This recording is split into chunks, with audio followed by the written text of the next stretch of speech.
SIR verification ప్రక్రియలో భాగంగా ఫంతేనగర్ division పరిధిలోని గౌతమ్ నగర్లోని కుకట్పల్లి ఎమ్మెల్యే మాధవరం కృష్ణారావు, మాజీ కార్పొరేటర్ అడ్డాల సతీష్ గౌడ్ బిఎల్ఏలతో కలిసి ఓటర్ వివరాల పరిశీలనలో పాల్గొన్నారు. ఈ సందర్భంగా ఎమ్మెల్యే ఓటర్లను ఉద్దేశించి మాట్లాడి వెరిఫికేషన్ ప్రక్రియను సహకరించాలని కోరారు. ఈ కార్యక్రమంలోని బీఆర్ఎస్ నాయకులు, కార్యకర్తలు, స్థానిక ప్రజలు మరియు అధిక సంఖ్యలోని పాల్గొన్నారు.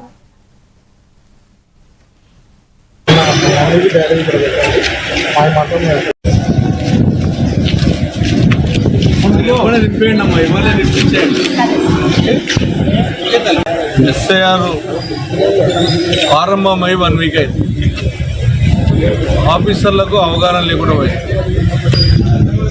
పైనుంచి కింది వరకు ఆఫీసర్లకు, బిఆర్ఓలకు, కింద ఆఫీసర్లకు కానీ ఏ బూతులో ఏముంది, ఏ బూతులో ఎవరు అలాట్ చేశారు అనేటటువంటి క్లారిటీ లేదు. రెండోది ఏంటి అంటే 2002లో సంబంధించినటువంటి ఏదైతే ఓటర్దారు ఉందో మనం ఓటర్ లిస్ట్ ఇవ్వకుండా పంపిస్తాం. ఓటర్కు ఓటర్ లిస్ట్ ఇస్తే వాళ్ళు ఏ ఇంటి నెంబర్లో ఇవ్వాలనేది ఉంటుంది. కాబట్టి వాళ్ళు ఒక్కో దగ్గరికి ఒక బీఆర్ఓకి 10,000, 2,000 చేత పెట్టి వాళ్ళు వంచుకుంటే ఇంటి నెంబర్ లేకపోతే ఎట్లా వస్తారు?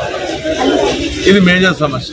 నేను నిన్న ఫోన్పేలో చెప్పాను. ఈడ ఇప్పుడు 15 బూతులు ఆన్లైన్ కనబడతలేదు. ఇప్పుడు గౌతమ్ నగర్లో 15 బూతులు నేను గతంలో కంప్లైంట్ 3 నెలల కిందనే జిహెచ్ఎం సంబంధించిన జడ్జి గారికి కంప్లైంట్ చేశాను. ఈ 15 బూతులు ఏమైనాయి? ఇది ఆన్లైన్ కనబడతలేదు, ఇప్పుడు చూస్తే ఈడ కనబడతలేదు.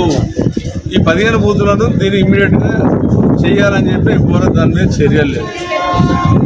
అయితే ఆఫీస్ నేను పోయిన కుక్కట్పల్లి కానీ లేకపోతే నిన్న మొన్న తిరిగి కానీ ఇవాళ గౌతమ్ నగర్కి వచ్చినా డోర్ టు డోర్ ఇవ్వాలి అంటే యంత్రాంగం సరిపోదు. 2 వాళ్ళకు ఎవరైతే డైలీ తిరుగుతారో, డోర్ తిరుగుతారో కింద వాళ్ళకే ఇస్తూ తప్ప పై వాళ్ళకి ఎక్కే ప్రసక్తిలో లేదు. అక్కడ ఉన్నటువంటి బియ్యాలు అడిగితే ఇక్కడ లేదు సార్, నేను బయట ఉన్న వేరే బూత్లో ఉన్నా అంటారు. ఇవన్నీ కన్ఫ్యూజ్ ఉన్నాయి. కానీ మీరు అడగండి, ప్రజల పక్షాన నిలబడే పార్టీ బీఆర్ఎస్ పార్టీ ఖచ్చితంగా ఉంటుంది. కాబట్టి వాళ్ళ ఓటు హక్కు తీయాలని